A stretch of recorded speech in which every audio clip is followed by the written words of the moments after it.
सभी को प्रणाम। मैं ऋषिराज पाठक। आज मैं सामवेद के विषय में कुछ कहने के लिए उपस्थित हूँ। भारतीय साहित्य में वेदों का विशेष महत्व है और यदि ये कहा जाए कि भारतीय संस्कृति और समस्त ज्ञान विज्ञान की आत्मा के रूप में वेद हैं तो कोई अतिशयोक्ति नहीं होगी। और इन चारों वेदों में ऋग्वेद, यजुर्वेद, सामवेद और अथर्ववेद, इन चारों वेदों में सामवेद का विशेष महत्व है। और इसके लिए स्वयं भगवान वासुदेव का वचन जो श्रीमद् भगवद गीता में उन्होंने अपने मुखारविंद से कहा है कि वेदानाम सामवेदोस्मि, इस प्रमाण से ही स्पष्ट है।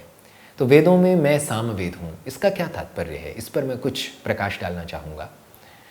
वेद चार हैं, चारों वेदों में सामवेद में ऐसा क्या है जो वो विशेष है। तो उपनिषदों में सामवेद के स्वरूप के रूप में स्वर को परिभाषित किया गया है कि सामवेद का जो स्वत्व है, सामवेद का जो स्वरूप है वह स्वर है। और स्वर जो है वो गीति है। इसीलिए मीमांसा दर्शन के रचनाकार जैमिनी मुनि ने कहा है गीतिषु सामाख्या। तो गीति क्या है? गीति स्वर से ही होती है। गीति जो है, गायन जो है वो स्वर से ही अभिव्यक्त हो सकती है, गायन स्वर से ही हो सकता है। तो सामवेद स्वरमय है, सामवेद गीति रूप है, इस कारण सामवेद का विशेष महत्व है। ये शैली की दृष्टि से है। दूसरी बात ये भी कि संगीत में एक शक्ति है और यह शक्ति कोई जादुई शक्ति है। न केवल मनुष्य अपितु पशु पक्षी भी संगीत को सुनकर आकृष्ट होते हैं। मेरा स्वयं का अनुभव रहा है जब मैं अपने पूज्य गुरु सामवेदाचार्य आचार्य डॉक्टर लंबोदर मिश्र जी से राजस्थान में कोट कासिम में एक पार्क में सामवेद पढ़ता था, सामवेद का उच्चारण सीखता था, सामगान सीखता था। तो मैं जब गाना अभ्यास करता था तो उस समय मोर आता था और एक वह मोर न केवल आता था बल्कि सामगान को सुनता था और नृत्य करता था और नृत्य करने के बाद एक पंख देकर जाता था। ये मेरा अनुभव है। यह बात है 1997 की, 1998-97 की बात है। तो ये प्रत्यक्ष है, मतलब हम सामगान गा रहे हैं और पक्षी उसको सुनकर, उसको समझ में आए या ना आए हमें नहीं पता, उसको कोई अर्थ नहीं पता उसका, पर उसको स्वर में एक विशेष आकर्षण दिख रहा है, वो कान से सुन रहा है, उसमें मंत्रमुग्ध हो रहा है, नृत्य कर रहा है वह पक्षी। तो ये तो प्रत्यक्ष अनुभव है। और न केवल ये बल्कि जो शिकारी हुआ करते थे वे बीन बजाकर या सारंगी बजाकर मृगों को आकृष्ट करते थे और फिर शिकार किया करते थे। ऐसे बहुत से कथानक भी मिलते हैं और ये होता रहा है। तो इस प्रकार संगीत में एक विशेष शक्ति है। तो सामवेद क्योंकि संगीत का वेद है, सामवेद उपासना का वेद है, सामवेद भक्ति का वेद है। और भरत मुनि का नाट्य शास्त्र भी यह कहता है कि सामभ्यो गीतमेव च, कि नाट्य के लिए जब संगीत लिया गया तो सामवेद से संगीत को लिया गया। और ये संगीत रत्नाकर में और अन्य ग्रंथों में भी कहा गया है। इसीलिए सामवेद का उपवेद गांधर्व वेद माना गया है।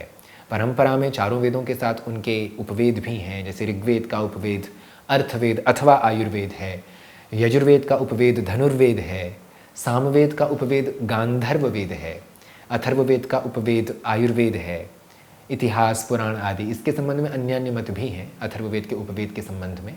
किंतु सामवेद का उपवेद गांधर्व वेद है। क्यों? क्योंकि गांधर्व जो है वो संगीत है। संगीत शास्त्र का ही प्राचीन नाम गांधर्व वेद है। यह गांधर्व विद्या है। इस विद्या में गीत है, नृत्य है, वादित्र है, ये सभी शिल्प कलाएं आती हैं। तो सामवेद की जो चारुता है, सामवेद का जो सौंदर्य है वो संगीतात्मक है, गीति रूप है, स्वरमय है। इसीलिए वो वेदों में मैं सामवेद हूँ ऐसा भगवान वासुदेव कहते हैं। एक आचार्य हैं शौनक, उन्होंने बृहद देवता नाम का एक ग्रंथ लिखा है। यह देवशास्त्र ग्रंथ है। इसमें जो वैदिक देवता हैं उनके स्वरूप, उनकी कथाओं, उनकी प्रकृति, उनके विषय में वर्णन प्राप्त होता है। इसमें शौनक नाम के ऋषि कहते हैं अंत में सामानि यो वेत्ति स वेद तत्वम, कि जो व्यक्ति साम को जानता है वह वस्तुतः तत्व को जानता है। तो तत्व क्या हो सकता है? उपासना का सशक्त माध्यम क्या हो सकता है?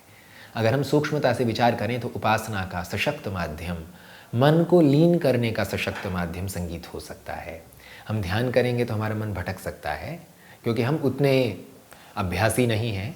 हो सकता है कि हमारा मन जो है वो हमारा जो ध्यान का केंद्र है, जो हमारा इष्ट है, उसमें सरल रूप से, सहज रूप से न लग सके, तो संगीत एक ऐसा माध्यम है कि उसके स्वर से हमारा मन शांत होता है। इसीलिए जो हमारा शास्त्रीय संगीत है वह हमें शांति की ओर ले जाता है, हमें भक्ति की ओर ले जाता है।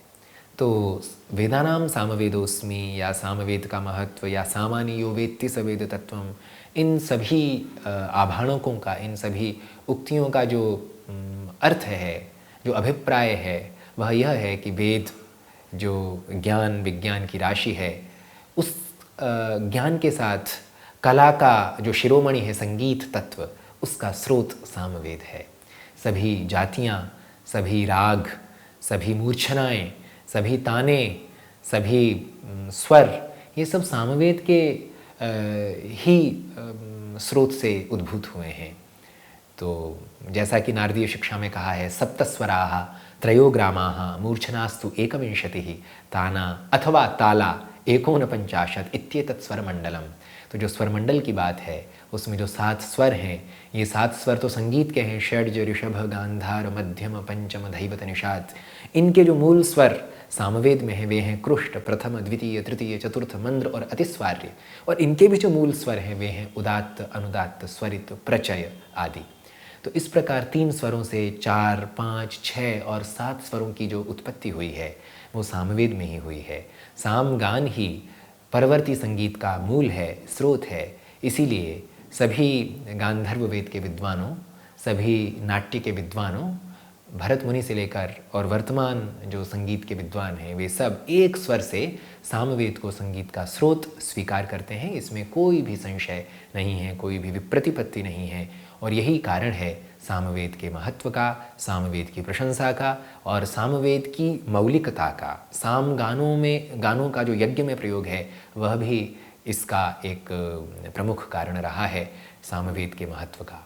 तो इस प्रकार मुझे लगता है कि सामवेद के महत्व के विषय में आज के लिए इतना ही पर्याप्त है। फिर किसी अन्य विषय को लेकर मैं उपस्थित होऊंगा। तब तक के लिए नमस्कार, धन्यवाद।